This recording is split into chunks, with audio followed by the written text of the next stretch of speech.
نحمده ونصلي ونسلم على رسوله الكريم وعلى آله الطيبين الطاهرين وصحبه الكرام المتقين المخلصين ومن تبعهم بإحسان إلى يوم الدين وعلينا معهم أجمعين. أما بعد، أعوذ بالله من الشيطان الرجيم. بسم الله الرحمن الرحيم. يا أيها الذين آمنوا استعينوا بالصبر والصلاة إن الله مع الصابرين. وقال تعالى، پہلے ٹھیک تھی آواز، پہلے صحیح تھی.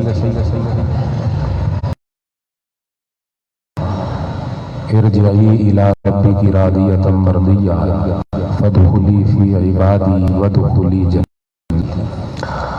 وقال تعالی، انا اعطیناک الکوثر فصل لربک وانحر ان شانئک هو الابتر. صدق اللہ مولانا العظیم. ان اللہ وملائکتہ یصلون علی النبی یا ایھا الذین آمنوا صلوا علیہ وسلموا تسلیما. اللهم صل على سيدنا ومولانا محمد وعلى آله وصحبه وبارك وسلم. صلاة وسلام عليك يا سيدي يا رسول الله صلی اللہ علیہ وسلم. شب عاشور میں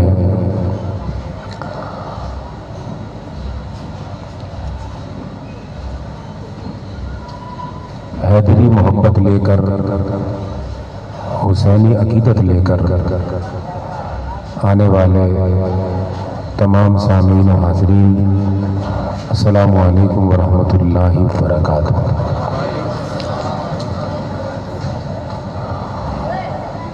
اس وقت سیدنا امام زین العابدین کے فیض میں سرشار ہوں. میدان کربلا میں وہ بھی بیمار تھے، میں بھی سخت بیمار ہوں. مسلسل بیانات کر کر کے اور ٹھنڈا پانی شاید پی لیا تو سینہ میں بھی تکلیف ہے، بخار کی بھی کیفیت ہے.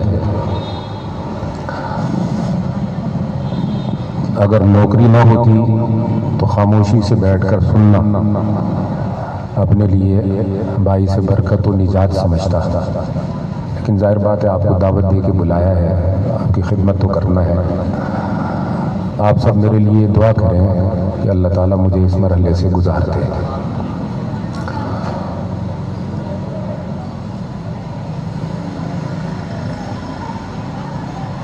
بات یہ ہے کہ تاجدار کائنات احمد مجتبیٰ محمد مصطفیٰ صلی اللہ علیہ وسلم کی ذات کریمہ یہ مجموعہ رسالت ہے، اور امام علی مقام امام حسین علیہ السلام کی شخصیت پاک یہ مجموعہ شہادت ہے. حضور علیہ السلام کی ذات میں اللہ تعالیٰ نے ہر نبی کی نبوت اور ہر رسول کی رسالت کے فیض کو جمع اور یکجا فرما رکھا ہے. حضور کا ذکر کریں ہر نبی کا ذکر ہو جاتا ہے، حضور کی تعریف کریں ہر نبی کی تعریف ہو جاتی ہے. یہ بات میں نے مجلسوں میں زور دے دے کر کہی ہے، آپ کے سامنے بھی رکھتا ہوں. حضور کی نعت جب ہو جائے تو پھر آدم سے لے کر عیسیٰ تک کوئی نبی بھی یہ مطالبہ نہیں کرتا کہ میری ہونی چاہیے. حضرت آدم نے بھی کبھی اپنی نعت کا مطالبہ نہیں کیا، حضرت ابراہیم نے بھی نہیں کیا جو جد الانبیاء ہیں.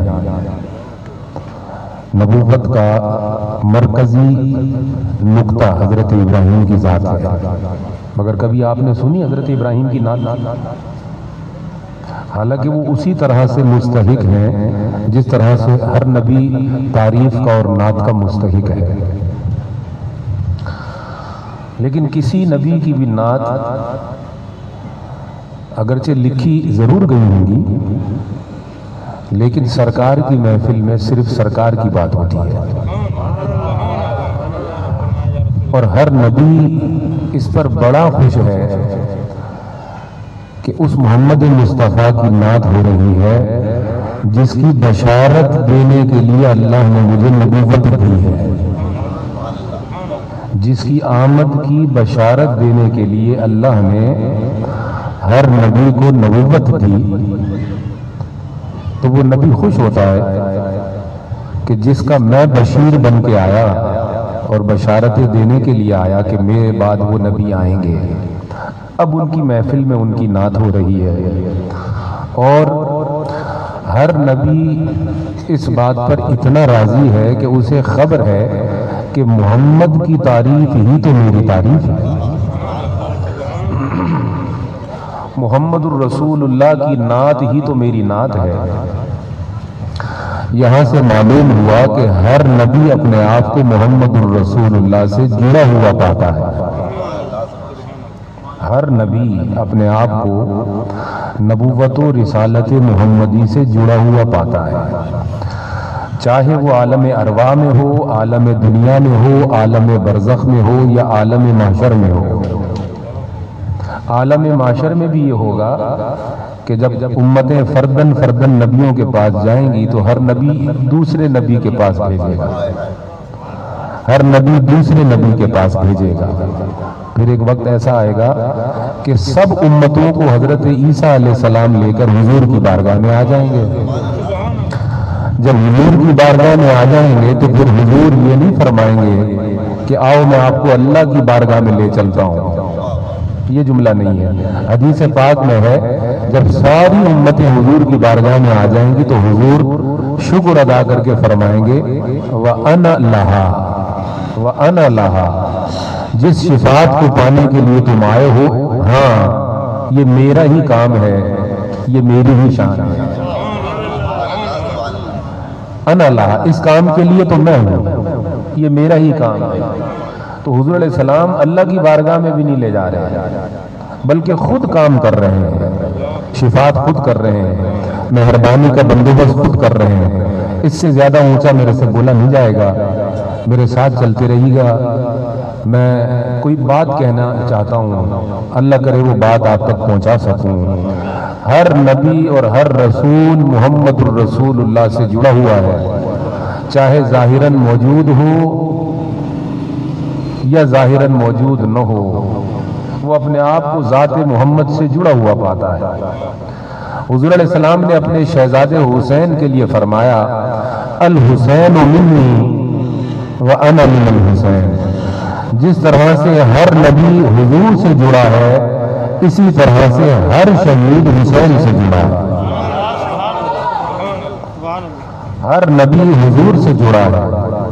حضور کی تعریف کی سب کی ہو گئی، الگ سے تعریف کرنے کی ضرورت نہیں، بلکہ حضور کی تعریف کریں تو خدا کی بھی ہو جاتا ہے۔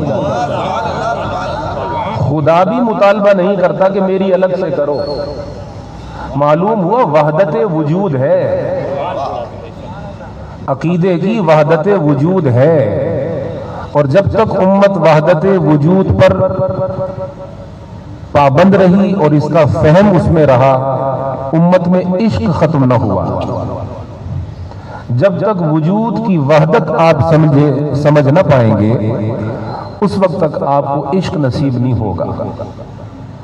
یہ وحدت وجود ہے، ہر نبی اور ہر رسول اپنی نبوت اور رسالت کا رنگ حضور میں پاتا ہے، اور رسول کی تعریف کو ہر نبی اور ہر رسول اپنی تعریف گردانتا ہے، حتیٰ کہ اللہ رب العزت بھی یہ مطالبہ نہیں کرتا کہ میری حمد و ثنا محمد کی تعریف سے الگ کر کے کی جائے، نہیں، بلکہ اس رب نے تو فرمایا اے پیارے تیرا ذکر ہی میرا ذکر ہے، آپ کی تعریف ہی میری تعریف ہے، بلکہ کوئی میرا ذکر کرے آپ کا نہ کرے تو مجھے قبول نہیں۔ شعر پڑھتے ہیں محافل کے اندر، خدا کا ذکر کرے ذکر مصطفیٰ نہ کرے، ہمارے منہ میں ہو ایسی زباں خدا نہ کرے۔ یعنی اللہ رب العزت اپنا ذکر بھی چاہتا ہے ذکر محمدی میں، اور اللہ رب العزت چاہتا ہے کہ میرا ذکر اگر ہو تو ذکر محمدی میں ہو، اور جب ذکر محمدی ہو گیا تو اللہ کا ذکر بھی ہو گیا۔ میں یہ تو نہیں کہہ سکتا کہ اللہ تبارک و تعالیٰ کا ذکر حضور کے ذکر کے تابع نہیں، یہ تابع اور مطبوع کی جو بحث ہوتی ہے یہ دو میں ہوتی ہے، یہ تابع اور مطبوع کی جو بحث ہوتی ہے یہ دو میں ہوتی ہے، یہ آگے اور پیچھے کی جو بات ہوتی ہے یہ دو میں ہوتی ہے، خدا کا ذکر اور نبی کا ذکر۔ یہ تابع مطبوع نہیں ہے کہ نبی کا ذکر تابع ہے خدا کا ذکر مطبوع ہے، یا خدا کا ذکر تابع ہے نبی کا ذکر مطبوع ہے، نہیں، بلکہ یہاں ایسی وحدت ہے، ایسی یگانت ہے اور ایسا اشتراک اور اتحاد ہے کہ نبی کا ذکر ہی خدا کا ذکر ہے، اور خدا کا ذکر بغیر نبی کے ذکر کے ممکن ہی نہیں۔ اور ابراہیم چشتی صاحب، میں آپ کو بتاؤں کہ صوفیاء نے، مفکرین نے، مفسرین نے یہ باتیں لکھی علم کلام کی کتابوں میں کہ حضور کا ذکر چھوڑ کر جو لوگ خدا کا ذکر کرتے ہیں وہ توہم پرستی کرتے ہیں، وہ وہم میں مبتلا ہیں، وہ اپنے خیال کی اتباع کرتے ہیں، وہ اپنے غلط اجتہاد کی پیروی کرتے ہیں۔ خدا کا ذکر تو ممکن ہی نہیں حضور کے ذکر کے بغیر، اور خدا کی کوئی معرفت ممکن ہی نہیں، ممکن ہی نہیں حضور کی معرفت کے بغیر۔ آپ کہیں گے کیوں؟ میں کہوں گا یوں کہ اس ذات نے جس کو تم پہچاننا چاہتے ہو، اس ذات نے اپنا مظہر محمد کو بنایا ہے، اپنی ذات کا مظہر محمد الرسول اللہ کو بنایا ہے۔ اور مظہر کون ہوتا ہے؟ مظہر وہ ہوتا ہے جس سے ذات کا کامل اظہار ہو۔ اور مشہور حدیث پاک ہے، اگرچہ یہ حدیث نہیں ہے، قول ہے، کنت کنزا مخفیا فاحببت ان اعرف فخلقت الخلق۔ اور ایک روایت میں اللہ پاک فرماتا ہے کنت کنزا مخفیا فاحببت ان اعرف فخلقت المحمد۔ رب فرماتا ہے میں مخفی تھا، مجھے چاہت ہوئی کہ میں پہچان لیا جاؤں، کوئی مجھے پہچانے۔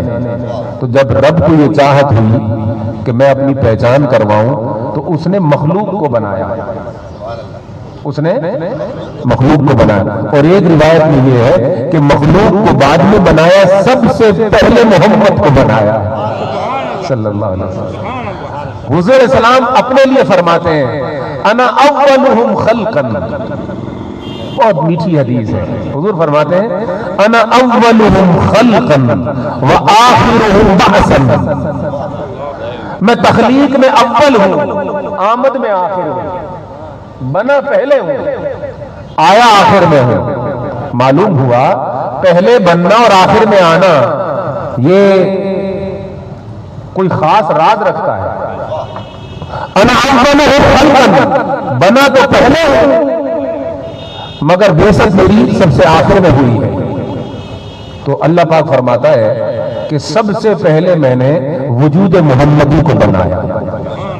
اور آپ یہ بات اپنے ذہن میں رکھیں گے، اس کو عقیدہ بنائیں گے، تب آپ کو کلمہ، نماز، روزہ، زکوٰۃ اور حج اس کا لطف محسوس ہوگا۔ اس لیے کہ میں یہ کہہ دوں آپ سے کہ اس ذات کا اظہار محمد ہے اور محمد الرسول اللہ کا اظہار شریعت ہے۔ تو کلمہ شریعت ہے، نماز شریعت ہے، روزہ، زکوٰۃ، حج یہ شریعت ہے۔ تو شریعت بنی حضور کا اظہار، حضور ہوئے رب کا اظہار. معلوم ہوا نہ شریعت الگ ہے حضور سے، نہ حضور الگ ہے رب سے. میں تو نہیں مانگتا آپ سے داد، شب عاشور میں بھی مانگنا پڑے گا. حسین نے بن مانگے جان دے دی. ہے بات آپ کو سمجھ آ رہی ہے؟ سب سے پہلے بنے ہیں حضور، اس ذات کا اظہار بن کے مظہر ہوئے، اور حضور کا مظہر ہوئی شریعت. تو اب شریعت حضور سے الگ نہیں، اور حضور اس ذات سے الگ نہیں. یہ وحدت وجود ہے، یعنی وجود جدا جدا نظر آتا ہے مگر اس میں وحدت ہے، اس میں وحدت ہے، یگانگت ہے. جب آپ اس وجود کی وحدت کو دیکھیں گے تب آپ کو لذت محسوس ہوگی، اور ایک وقت آئے گا اس وحدت وجود کی لذت آپ کو اپنے قلب، اپنی روح، اپنے وجود کے اندر بھی محسوس ہوگی. میں کچھ سوچ کر یہ بات کہہ رہا ہوں جس کے لیے حضرت خواجہ فرید نے فرمایا تھا، میرا عشق بھی تو، میرا یار بھی تو، میرا دین بھی تو، ایمان بھی تو، میرا جسم بھی تو، میری روح بھی تو، میرا ذوق بھی تو اور وجدان بھی تو، میرا ذکر اور فکر بھی تو، میری صوم صلاۃ اذان بھی تو. جب یہ چیز سمجھ آتی ہے آدمی کو تو پھر اس کو لذت ملتی ہے. تو حضور ہے اس کی ذات کا مظہر، اور سب سے اول خلق ہے. انا اولہم خلقا وآخرہم بعثا. تو شب عاشور مجھے اس اجتماع میں بات کہنی ہے کہ اس رب کا مظہر ہوئے حضور، رسول بن کر، نبی بن کر. اور یہ جو حدیث پاک ہے، الحسین منی وانا من الحسین، حسین مجھ سے ہے اور میں حسین سے ہوں. تو یہ حدیث تقاضا کر رہی ہے اس اعلان کو کرنے کا کہ رب تعالیٰ نے اپنا مظہر محمد کو بنایا، محمد نے اپنا مظہر حسین.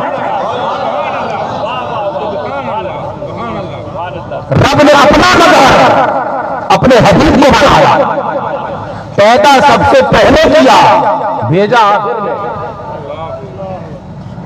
اس مجمع میں معلوم نہیں یہ بات کہنی چاہیے یا نہیں. جب حضور کا لایا ہوا نظام پوری طرح سے دنیا پر چھا گیا، خلافت راشدہ قائم ہو گئی، اور اس خلافت کے نظام کے اوپر ایک حرف آ رہا تھا اور وہ نظام ختم ہونے چلا تھا، تو اعزاز تو حسین کو پہلے ہی مل گیا تھا. جب حضور نے اپنی گود میں بٹھایا، اپنے اوپر سوار کیا، اپنی نمازوں میں اپنے اوپر سوار کیا. کبھی نماز میں حسن و حسین آ جاتے تو حضور سجدے سے جب سر اٹھاتے تو حدیث پاک میں آتا ہے ایک ہاتھ میں حسن کو لے لیتے، ایک ہاتھ میں حسین کو لے لیتے، دونوں کو پکڑ کے ایسے ہاتھ باندھ لیتے.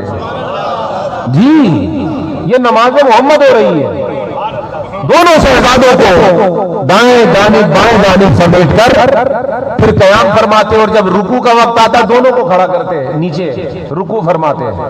پھر رکوع سے سیدھا ہو کر جب سجدے میں جاتے ہیں تو بعض اوقات خود یا بعض اوقات ننھے شہزادے خود حضور کی کمر پر چڑھ جاتے ہیں. پھر حضور علیہ السلام جب تک وہ کمر سے اترتے نہیں حضور ان کو اتارتے نہیں.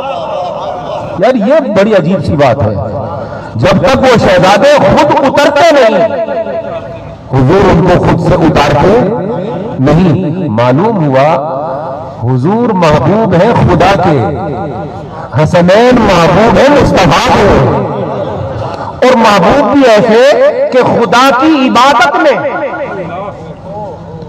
محبوب بھی ایسے کہ خدا کی عبادت میں حسن کو اس کا حصہ دے رہے ہیں، حسین کو اس کا حصہ دے رہے ہیں. حصہ کیا مطلب؟ حصہ کیا مطلب؟ خدا کی عبادت میں تو حضور کسی غیر کو شامل نہیں کر سکتے. خدا کی عبادت میں تو حضور کسی غیر کی طرف متوجہ بولو نہیں ہو سکتے، لیکن حضور تو خدا کی عبادت کے اندر پورا حصہ اور توجہ حسن کی طرف بھی دے رہے ہیں، حسین کی طرف بھی دے رہے ہیں. معلوم ہوا حضور یہ بتانا چاہتے ہیں کہ جو عبادت محمد نے سکھائی ہے اس عبادت میں حسن غیر نہیں ہے، حسین غیر نہیں ہے. اگر تم صبح تک بھی سبحان اللہ بولتے رہتے تو شاید کم پڑتی. او اللہ کے بندو، پوری دنیا میں تحریک چل رہی ہے اس بات پر کہ حسنین کو الگ کرو دین سے. آپ کو کیا معلوم؟ آپ کو باجے والی قوم ہے. 14 اگست پہ باجا بنا لیا، محرم پہ شور مچا لیا. پوری دنیا کے انٹلیکچوئل اور اسلام دشمن عناصر ایک مواد کر بیٹھے ہیں کہ حسنین کو الگ کیا جائے اور ان کے رتبے کو بھی ایک عام سا رتبہ بنا کر مسلمانوں کے سامنے پیش کیا جائے. اور اس کی جڑ کاٹی تھی حضور نے جب فرمایا تھا کہ میں تم میں 2 چیزیں چھوڑے جا رہا ہوں، ایک قرآن چھوڑ کر جا رہا ہوں، ایک اپنی آن چھوڑ کر جا رہا ہوں. جس کے ساتھ ذرا توجہ کریں، قرآن نور ہے، آل خون ہے. قرآن نور ہے اور آل خون ہے. وجود محمدی کے یہ 2 ہی اجزاء ہیں، ایک بشری ایک روحانی. حضور کی بشریت میں خون ہے اگرچہ وہ بھی نور ہے، لیکن حضور کی بشریت میں خون ہے اور حضور کی روحانیت میں نور ہے. اور ہمیں تو قرآن جبریل سے نہیں ملا، نہ ہمیں قرآن خدا سے ملا، ہمیں تو قرآن محمد کی زبان سے ملا.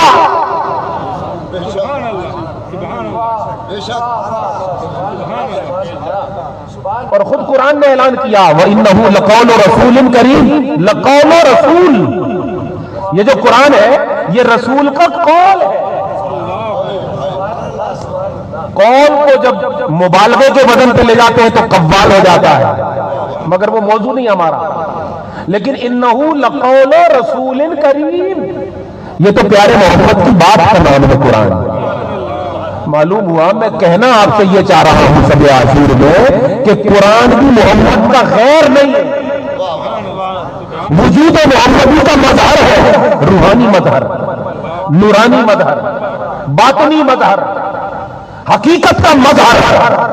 معلوم ہوا سیرت محمدی کو جب رب تبارک و تعالیٰ نے اور اخلاق محمدی کو جب رب تبارک و تعالیٰ نے قرآنی شکل عطا کی تو قرآن بن گیا، کتابی شکل عطا کی تو قرآن بن گیا. فرمایا ایک تو یہ چھوڑے جا رہا ہوں اور ایک اپنی آل چھوڑے جا رہا ہوں. تو حضور کا نور منتقل ہو گیا کتاب میں اور خون منتقل ہو گیا آل میں. فرمایا جا رہا ہوں. آقا جب یہ دونوں ہی چھوڑے جا رہے ہیں تو پھر آپ جا کہاں رہے ہیں؟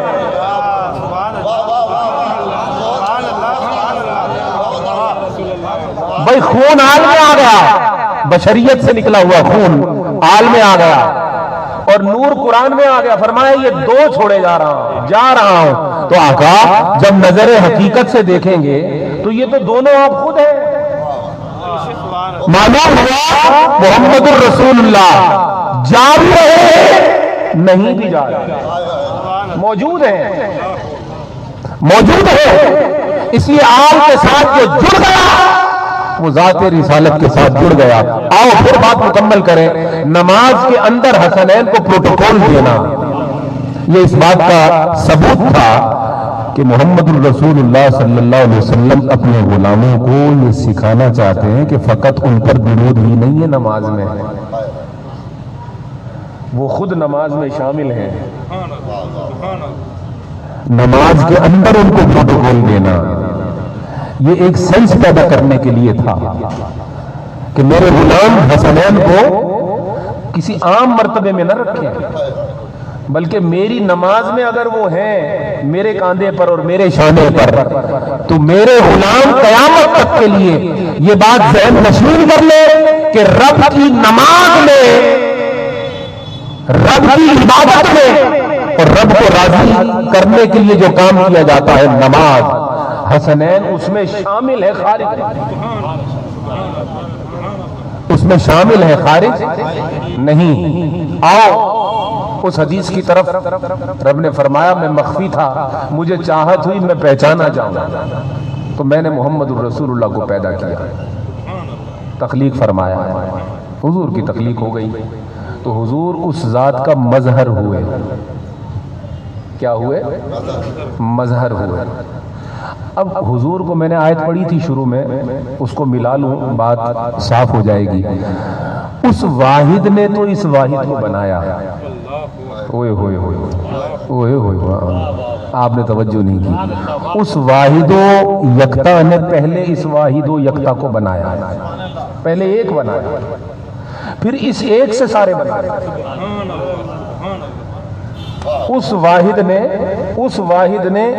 اس واحد کو بنایا، پھر اس کے فیض سے سارے بنائے. معلوم ہوا نبی کی رسالت کو بکھیرے، حضور کی رسالت کو اور نبوت کو بکھیرے انبیاء بن جاتے ہیں، رسول بن جاتے ہیں. ان سب کو سمیٹا اکیلا محمد بن جاتا ہے. اس واحد نے ایک بنایا تھا، پھر اس ایک سے سب بنائے اور فرمایا انا اعطیناک الکوثر. اے حبیب ہم نے آپ کو کوثر تو عطیہ کر دی، ہم نے آپ کو کوثر تو عطیہ کر دی. رب کا عطیہ ہے محمد پر کوثر. معلوم ہوا ہم تو نذرانے پیش کرتے ہیں، ہم حضور کی بارگاہ میں نذرانے پیش کرتے ہیں، رب عطیہ کرتا ہے. ہوئے ہوئے ہوئے ہم نظر کرتے ہیں حضور کی بارگاہ میں، خدمتیں، عاجزیاں، نوکریاں ہم نظر کرتے ہیں، رب عطیہ کرتا ہے اور عطیہ بھی کوثر بنا کے کرتا ہے. عطیہ بھی کوثر بنا کے کرتا ہے. اچھا کوثر بنا کے کرتا ہے، اس کا مفہوم کیا ہے؟ مفہوم یہ کہ حضور علیہ السلام کے صاحبزادے حضرت ابراہیم علیہ السلام کا جب انتقال ہوا تو گستاخوں نے کہنا شروع کیا یہ تو اب ابتر ہو گئے، ہاں ان کی نسل تو بچی نہیں، چلے گی نہیں، یہ تو ابتر ہو گئے، منقطع ہو گیا ان کا سلسلہ، ان کا نسل ختم ہو گیا. انہوں نے بڑا ڈھنڈورا پیٹا اور بہت زیادہ حضور علیہ السلام کا تحقیر کی، مذاق اڑایا، حضور علیہ السلام کی توہین کی. حضور کے دل پر بھی صدمہ تھا. جب اس صدمے کے اندر اور اس ماحول کے اندر اپنے حبیب کو رب نے پایا تو جبریل کو بلایا اور فرمایا پیارے اے جبریل میرے پیارے محمد پر یہ سورت لے جا اور جا کے اسے سنا دے انا اعطیناک الکوثر. اے حبیب آپ غم نہ کریں، آپ پریشان نہ ہوں، ایک ابراہیم لے رہا ہوں، حسنین دے رہا ہوں، حسنین دے رہا ہوں.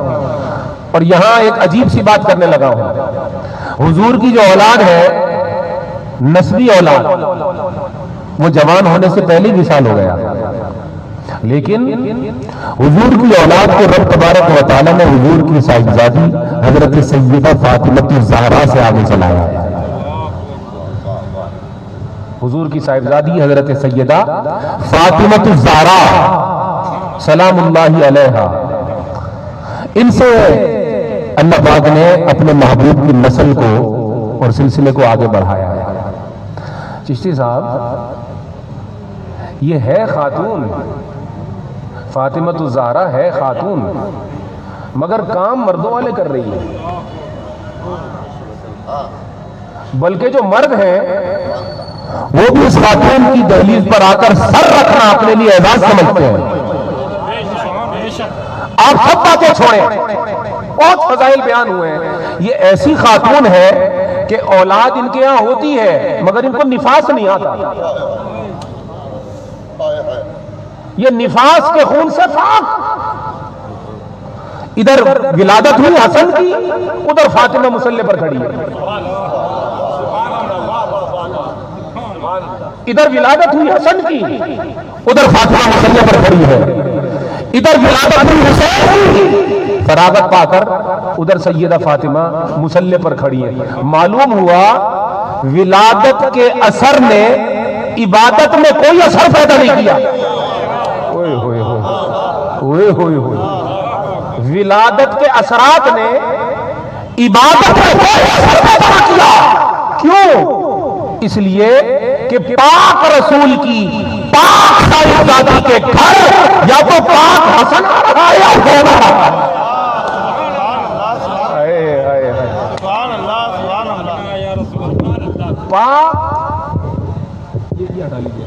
یہ ہٹائیے گا. پاک رسول کے گھر، پاک رسول کے گھر پاک صاحبزادی سیدہ فاطمہ الزہرا، ان کے گھر پاک بچے آ رہے ہیں، حسن آ رہے ہیں، حسین آ رہے ہیں. لہذا رب تبارک و تعالیٰ نے یہ پابندی اٹھا دی، دنیا کی ہر اس کے یہاں عبادت ہوگی تو وہ 40 دن تک عبادت نہیں کر سکتی، پھر وہ نہا کر پاک ہوگی تو وہ نہا کر پاک ہو کر پھر عبادت کے قابل بنے گی، سوائے سیدہ فاطمہ کے کہ ادھر ولادت ہوگی ادھر فاطمہ الزہرا رب کی بارگاہ میں سجدے کر رہی ہے. معلوم ہوا اوروں کے لیے ہوگی ناپاکیاں. یہ وہ گھرانہ ہے کہ یا تو یہاں ناپاکی ہے نہیں، اور اگر کچھ آ جائے تو ہو جاتا ہے. نعرہ تکبیر، نعرہ رسالت، یا رسول اللہ صلی اللہ نعرہ حیدری. ہو یعنی یہ جو میں نے کہا کہ آ جائے، آنے سے میری مراد ناپاکی نہیں، کوئی مرحلہ ایسا آ جائے جو اوروں کے لیے بنتا ہو ناپاکی کا سبب، ان کی نسبت اسے بھی پاک کر دیتی ہے. اور دوسرا سیدہ کو حیض بھی نہیں آتا. معلوم ہوا ہر ناپاکی پر اپنے دور رکھا، قریب نہ آنے دیا. اس لیے میں کہتا ہوں اگر اپنے عقیدے کو پاک کرانا چاہتے ہو ان پاکوں کے قریب ہو. میں نے دیکھا جو اس گھرانے کے قریب ہوتا ہے وہ عالم بن جاتا ہے، اور جو اس سے دور ہوتا ہے وہ اللہ بن جاتا ہے.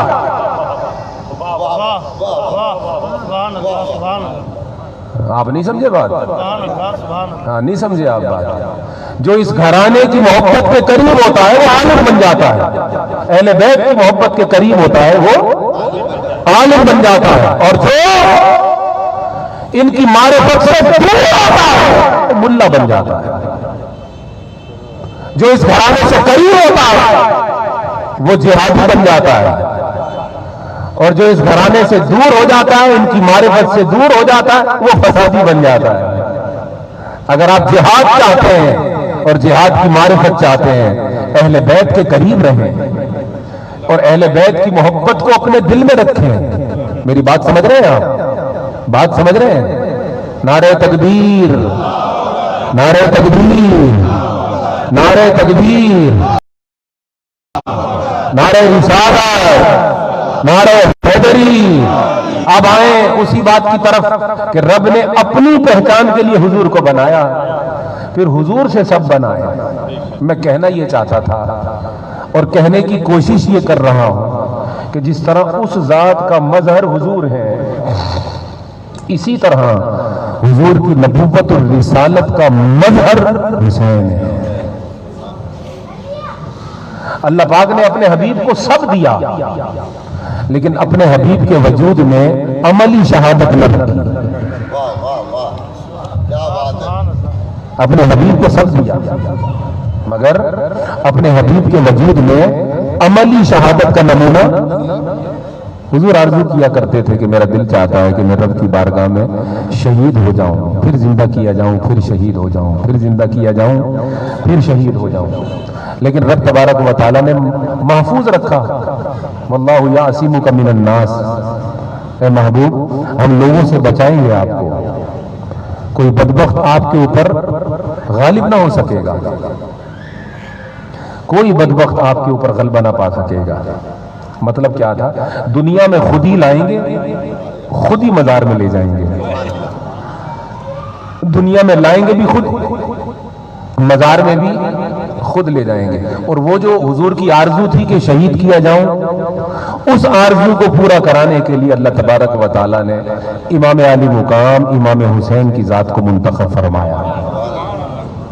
جب رسالتیں ختم کرنا تھیں حضور آ گئے، پھر حضور کے بعد کوئی نبی نہیں، کوئی رسول نہیں.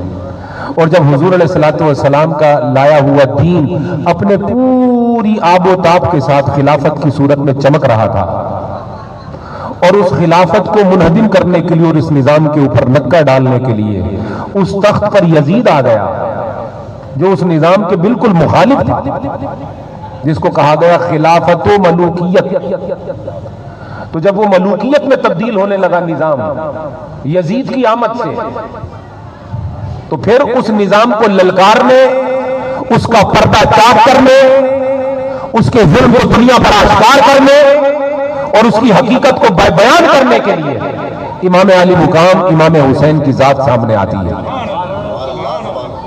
دیکھیے تو صحیح خواجہ اجمیری نے کہا کیا ہے، خواجہ اجمیری نے کہا کیا ہے۔ خواجہ اجمیری فرماتے شاہ است حسین و بادشاہ است حسین۔ یہ آگے مصرع بعد میں پڑھیے گا، پہلے اس پر غور کرو گے یہ کیا فرما رہے ہیں۔ تمام یزید کی اولاد کو غریب نواز نے اجمیر میں بیٹھ کے جواب دیا ہے۔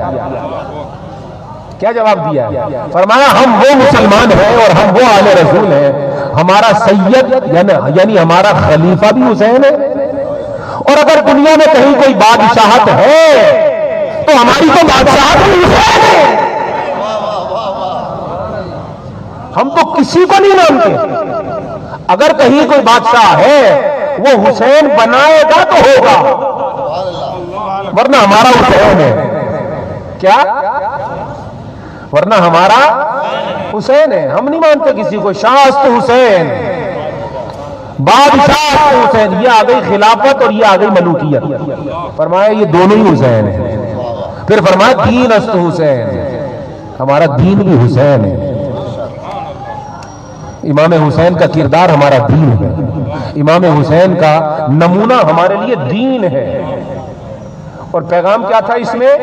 پیغام یہ تھا کہ ہر زمانے کا یزید حسین کو برداشت نہیں کرے گا، اور ہر زمانے کا حسین یزید کو قبول نہیں کرے گا۔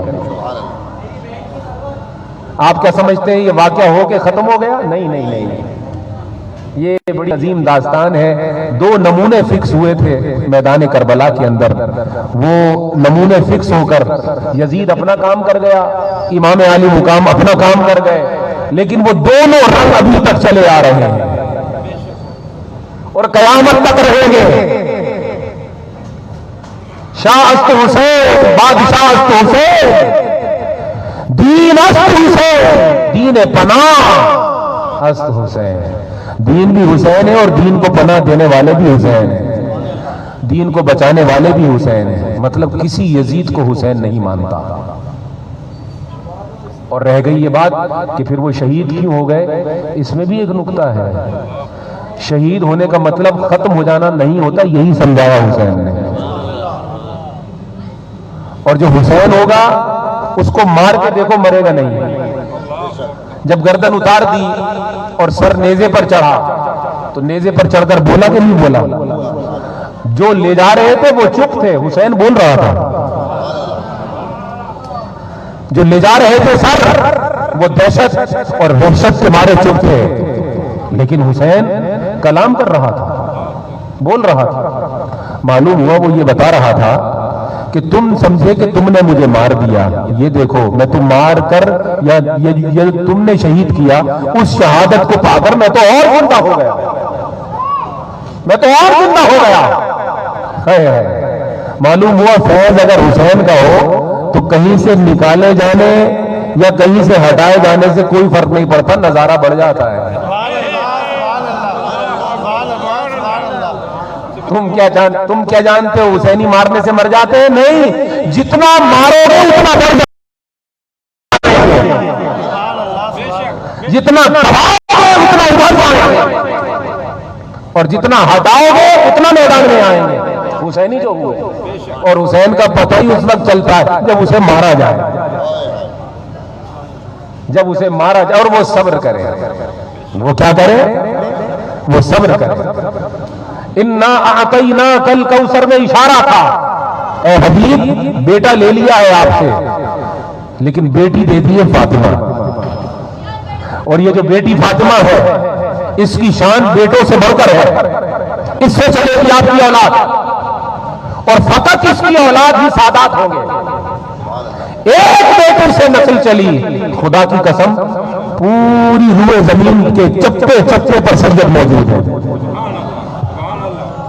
اور اس عشرے میں نے ایک بات کی نئی، وہ نئی بات آپ کے سامنے بھی رکھنا چاہتا ہوں، آپ کے ذوق کو تازہ کرے گی.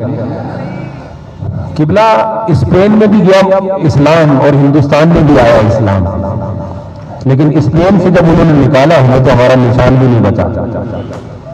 ہندوستان میں بھی انگریزوں نے ہمیں بہت مارا، مگر اسلام پوری آب و تاب کے ساتھ موجود ہے. وجہ کیا ہے؟ وجہ یہ ہے فاطمہ کی اولاد زیادہ ہندوستان میں آئی ہے، اسپین میں گئی ہے. سادات زیادہ ہندوستان میں آئے، پاکستان میں آئے، افغانستان میں آئے، ادھر نہیں گئے. وہ بنو امیہ کے تھے لوگ وہاں پر، عبد الرحمن الداخل، اس طرف نہیں گئے، اس طرف آئے. تو جہاں سید کا قدم پڑ گیا، حضور غریب نواز سید، ہندوستان کا پورا مرکز، حضور غریب نواز کا دل. ادھر دہلی میں چلے جاؤ تو قطب پاک اور نظام الدین، ادھر اور اوپر چلے جاؤ لاہور میں آ جاؤ تو حضور داتا صاحب سید، ادھر سیون میں آ جاؤ تو سید لال شہباز قلندر. کراچی کو جس نے فارم کر رکھا ہے لہروں کو آگے آنے نہیں دیتا، وہ بھی سید عبداللہ شاہ غازی وہاں روک کر رکھا ہے. اور حیدرآباد کے اندر جو حکومت کر رہا ہے سید عبد الوہاب کا جیلانی. تو جتنے سادات یہاں آئے اور افغانستان میں آئے اتنے اس طرف نہیں گئے. لہذا جب وہاں سے مار پڑی اور وہاں سے ہم نکلے تو بالکل نام و نشان ہی مٹ گیا، اذان دینے والا بھی کوئی نہ رہا. اقبال کو بھی یہ کہنا پڑا، شکوہ کرنا پڑا کہ کرتبہ ویران ہو گیا، غرناطہ ویران ہو گیا. کوئی داستان بھی نہیں ہے داستانوں میں. لیکن ہندوستان اور پاکستان کے اندر ابھی بھی دین کی رونقیں موجود ہیں. اگرچہ نظام تو وہ نہیں جو ہونا چاہیے، لیکن رونقیں موجود ہیں، آزادیاں موجود ہیں، مذہب آزاد ہے، روایات آزاد ہے. تمام روپوں پر آپ چل کر اپنی مرضی سے اپنی زندگی گزار سکتے ہیں، کوئی رکاوٹ نہیں الحمدللہ. تو یہ فیضان کس چیز کا ہے؟ یہ فیضان ہے سادات کے قدموں کا. اور میرے بھائیوں، اس قوم نے بھی سادات سے محبت کرنے کا حق ادا کیا، اس میں کوئی شک نہیں. جتنی محبت سیدوں سے کرتی ہے یہ قوم، حضور کی اولاد سے کرتی ہے، وہ اپنی مثال آپ ہے، اس میں کوئی شک نہیں. معلوم ہوا کہ جو اس در سے جڑا رہتا ہے دین اس کو نصیب رہتا ہے. اور یہ خود دین ہے، یہ خود دین ہے. اس لیے رب تعالیٰ نے فرمایا یا ایھا الذین آمنوا استعینوا بالصبر والصلاۃ. کیا عجیب تفسیر ہے زائد کی بھی، کیا عجیب تفسیر ہے. اے ایماندارو، صبر سے مدد لیا کرو اور نماز سے مدد لیا کرو. ان اللہ مع الصابرین، بے شک اللہ تعالیٰ صبر کرتے رہنے والوں کے ساتھ ہے. اے ایماندارو، مدد لیا کرو. کس سے مدد لیا کرو؟ صبر سے، نماز سے. معلوم ہوا اللہ تعالیٰ یہ فرما رہا ہے کہ یہ دونوں چیزیں ایسی ہیں جو مدد کرتی ہیں. صبر بھی مدد کرتا ہے اور نماز بھی مدد کرتی ہے، اور یہ دونوں جمع ہو جائے تو دین بن جاتا ہے. اب آؤ آخری بات کرتے ہیں اور سمیٹتے ہیں کہ میسج کیا ہے شب عاشور کا. سنو، نماز کا مجسم وجود محمد ہے. نماز کا مجسم وجود، بولیے گا، نماز کا مجسم وجود محمد ہے، اور صبر کا کامل مظہر حسین ہے. حضور نے فرمایا نماز لینی ہو تو مجھ سے لو. بخاری کی روایت ہے، حضور نے فرمایا صلو کما رأیتمونی اصلی. نماز تو میں خود ہوں، جیسے میں کرتا ہوں کرتے چلے جاؤ، تمہاری نماز ہو جائے گی. نماز کا مجسم وجود محمد ہے، ازاں ازل سے تیرے عشق کا ترانہ بنی. نماز اس کے نظارے کا ایک بہانہ بنی. اقبال بڑی اچھی بات کر رہے ہیں، کہہ رہے ہیں نماز حضور کے دیدار کا ایک بہانہ ہے اور کچھ بھی نہیں. نماز اس کے نظارے کا ایک بہانہ بنی. ادائے دل سراپا نیاز تھی تیری، کسی کو دیکھتے رہنا نماز تھی تیری. یہ حضرت بلال کا حال ہے کہ وہ اپنی نماز میں صرف حضور کو دیکھتے رہتے تھے.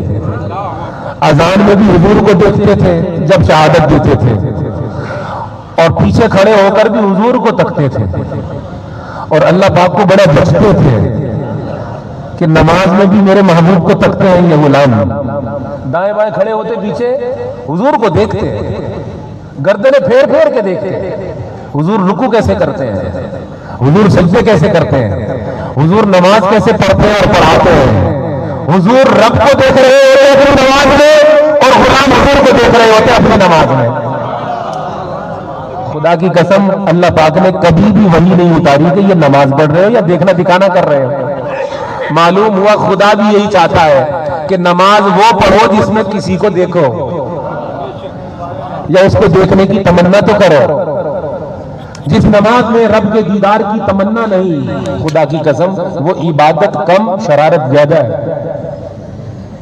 ازاں ازل سے تیرے عشق کا ترانہ بنی، نماز اس کے نظارے کا۔ لوگ کہتے ہیں میں مزہ نہیں آتا نماز میں، تم نظارے کے طالب ہی کہاں ہو؟ تم نظارے کے طالب بنو تو تمہیں نماز لگے۔ وہ ایک سجدہ جسے تو گرا سمجھتا ہے، ہزار سجدوں سے دیتا ہے آدمی کو نجات۔ تم نے نماز پڑھی کب؟ ہم تو ایک رسم ہے جو بھگتا دیتے ہیں، ورنہ نماز تو مشاہدہ ذات کا مقام ہے کہ نماز حقیقی نماز وہ ہے جس میں پردے ہٹ جائیں اور نمازی اپنے شعور کی آنکھوں سے اپنے مولا کا دیدار کرے۔ اور صحیح حدیث پاک میں حضور نے فرمایا تم نماز یوں پڑھو جیسے اسے دیکھ رہے۔ اب تم اگر سبحان اللہ نہیں بھی کرو گے تب بھی 102 بخار کے اندر مجھے تقریر تو پوری کرنی، بلا جو لیا ہے تمہیں، میں تو پوری سناؤں گا تمہیں۔ نماز یوں پڑھو جیسے اسے دیکھ رہے ہو۔ اب اہل سنت کا مذہب کیا ہوا؟ مطلب یہ ہوا، مذہب یہ ہوا اور مسلک یہ ہوا کہ اگر خدا کو دیکھا نہ جا سکتا تو دکھانے کی بات کیوں کی جاتی کہ یوں پڑھو کہ اسے دیکھ رہے ہو؟ معلوم ہوا اسے دیکھا جا سکتا ہے نماز کے علاوہ نہیں، نماز کے اندر، نماز کے علاوہ کوئی اسے نہیں دیکھ سکتا۔ لیس کمثلہ شیء لا تدرکہ الابصار، قرآن نے اعلان کر دیا تم دیکھ ہی نہیں سکتے۔ لیکن جب نماز کی بات آئی اور نماز ادائے محمدی، نماز ہے ادائے محمدی، سنت محمدی، فیض محمدی، تو جب نماز کی بات آئی تو رب نے فرمایا کہ میرے محبوب کی نقل کر رہے ہو، میرے محبوب کی نقل کر رہے ہو۔ اچھا پھر یوں کرو کہ نقل اس کی کرو، طلب میری کرو۔ اگر نقل کامل ہو گئی تو جلوہ بھی کامل ہو جائے گا، نقل کامل ہو گئی تو جلوہ بھی کامل ہو جائے گا۔ نماز یوں پڑھو کہ اسے دیکھ رہے ہو۔ جب کھڑے ہو تو اپنا جو آنکھیں ہیں، اپنی نگاہیں وہ سجدہ گاہ پر رکھو۔ جب رکوع میں جاؤ تو اپنی آنکھوں کو پاؤں کے انگوٹھے پر رکھو، رکوع میں جاؤ۔ جب سجدے میں جاؤ تو دونوں جو ناک کی ہڈی ہے دونوں آنکھوں سے وہ دیکھو سجدے کے عالم میں۔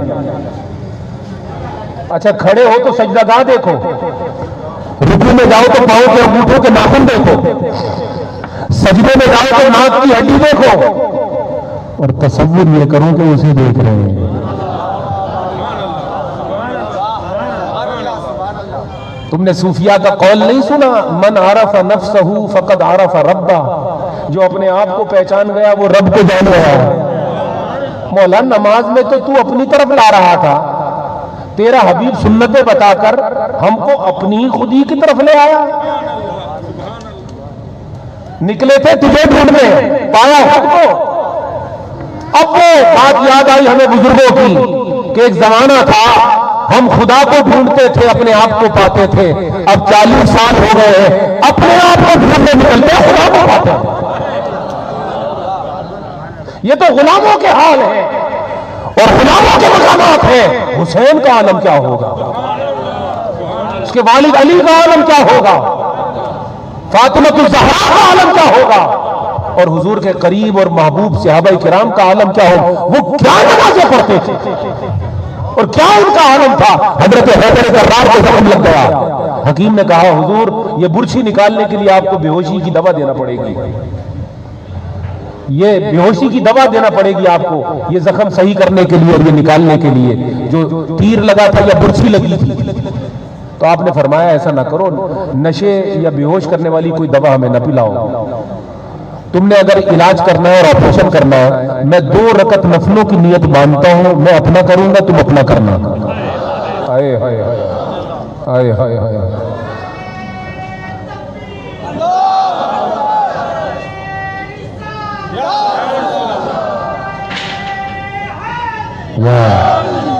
اللہ اکبر۔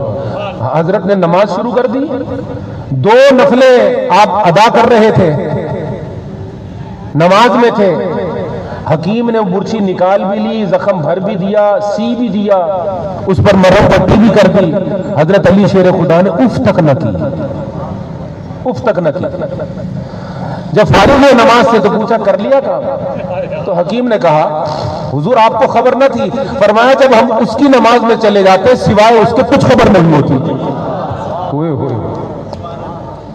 جب ہم اس کی نماز میں چلے جاتے ہیں تو سوائے اس کے کچھ خبر نہیں ہوتی، ہمیں نہیں خبر کہ آپ نے کب نکالا اور کب کیا۔ یہ والد کی نماز کا عالم ہے کہ وہ برچھی نکلوانے کے لیے نفل پڑھ رہے ہیں، اور بیٹے کا عالم جو ہے کہ دین بچانے کے لیے کربلا میں سجدہ کر رہا ہے۔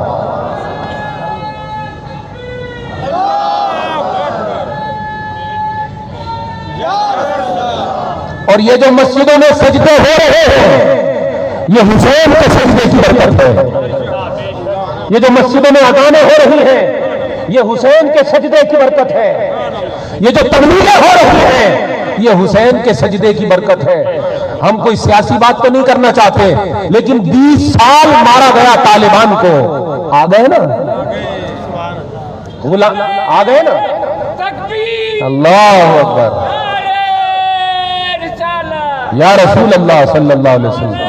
اختلافات تو یا علی، اختلاف تو کسی سے بھی کر سکتے ہیں آپ، مجھ سے بھی ہو سکتا ہے، میرا آپ سے ہو سکتا ہے، حکومتوں کا طالبان سے ہو سکتا ہے، طالبان کا حکومتوں سے ہو سکتا ہے، یہ بات الگ ہے، لیکن 20 سال رشیا نے مارا، پھر 20 سال امریکہ نے مارا، پھر ہمیں اللہ بھلا کرے ترکیوں کا جنہوں نے ارطغرل دکھایا، ارطغرل کی دستاریں اور تلواریں اور ٹوپیاں دکھائیں، وہاں سے جذبہ بیدار ہوا۔ ہمیں کیا خبر تھی کہ ارطغرل دیکھتے دیکھتے افغانستان سے ارطغرل آ جائیں گے؟ وہ ٹوپیاں دستاریں اور وہی دنیا کہ جسے دیکھ کر یا تو حسین یاد آتا ہے یا حسن یاد آتا ہے یا دونوں کا نانا یاد آتا ہے، اور باطل تو عوانے میں مرتا برمدار ہو جاتے ہیں جب کوئی حضور کی شریعت والا بندہ سامنے آتا ہے یا دستاریں آتی ہیں۔ تو افغان آ گئے، پھر ایک دفعہ سے پھر آ گئے، یاد رکھو یہ دین آتا رہے گا، آپ دباؤ اسے دباؤ، مگر حسین نے سجدہ کر دیا ہے کربلا میں، اور وہ جو سجدہ اس نے کر دیا ہے وہ رب نے منظور کر دیا ہے، وہ رب کی بارگاہ میں مقبول ہو گیا ہے۔ تمہیں خبر ہے سجدے سے پہلے حضرت امام حسین کے وجود میں 127 تیروں کے نشان تھے، بلکہ لکھنے والوں نے لکھا سوراخ تھے، اور درجنوں نیزے کے وار تھے، تلوار لے کر تو وہ قریب آ نہ پاتے تھے، نبی کے شہزادے کی ہیبت ہی ایسی تھی، دور سے تیر مارتے تھے، اور جب امام علی مقام گھوڑے کو گھماتے وہ ظالم پیچھے سے مارتے اور دور سے مارتے یا دور سے نیزہ مارتے، سامنا کرنے کی جرت نہ تھی۔ 127 وار کھا کے جب یہ فاطمہ کا لخت جگر، محمد الرسول اللہ کا محبوب نظر، جس کو زبان چسائی ہے حضور نے،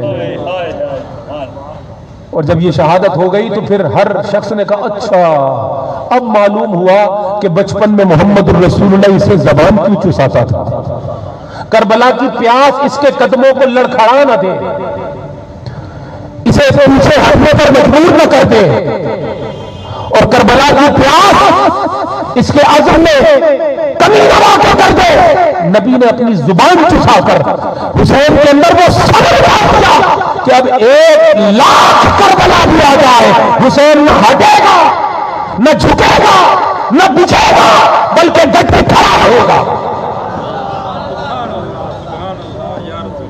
حسین ہے وہ حسین ہے،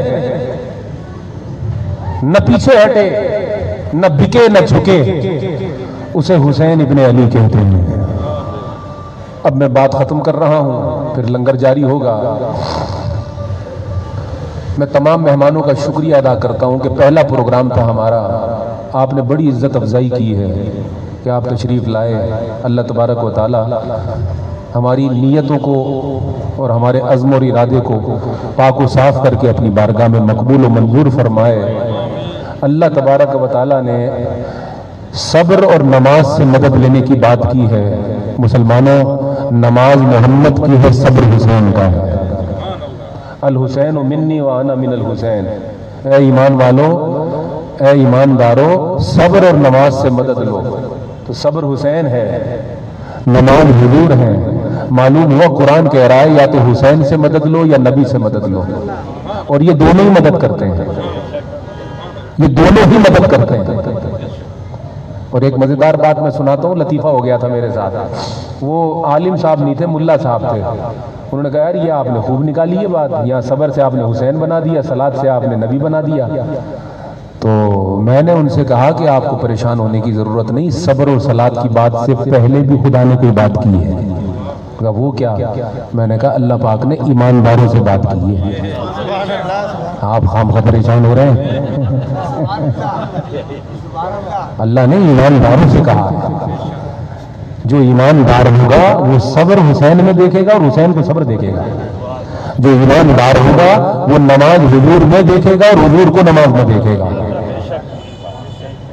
ویسے تو نماز سے پہلے وضو کی ضرورت ہے، مگر عشق کی نماز میں وضو سے بڑھ کر حسین کی نسبت کی ضرورت ہے۔ ظاہری نماز میں پانی وضو کراتا ہے، حقیقت کی نماز میں حسین کا پیار وضو کراتا ہے۔ اور جب حسین کا پیار عقیدے کا وضو کرا دے، طبیعت کا وضو کرا دے، تب بندہ دہلیز ایمان پر قدم رکھتا ہے۔ اور فرمایا ان اللہ مع صابرین، حسینیت تمہیں گھبرانے کی ضرورت نہیں، اللہ پاک صابرین کے ساتھ ہے۔ ان 72 کے ساتھ بھی تھا، اور جو ان کی غلامی میں علم بلند کریں گے ان کی محبت کا، اللہ پاک ان کے ساتھ بھی ہوگا، رہے گا۔ لہذا دوستو، حضور کی اہل بیت سے ٹوٹ ٹوٹ کر محبت کرو، حضور کے سچے اصحاب سے جم کر پیار کرو، اور ان دونوں کو ایک ہی فیض سے فیض یافتہ دو طبقے یوں سمجھو کہ اہل بیت کو نسبت صحابیت بھی حاصل ہے، نسبت قربت بھی حاصل ہے۔ صحابہ کو نسبت صحبت حاصل ہے، دونوں کو نسبت محمد بھی حاصل ہے۔ دونوں کا ادب، دونوں کا احترام اور دونوں سے پیار، اسی کو دین سمجھو، یہی دین ہے، یہی ایمان ہے، یہی ہمارا سب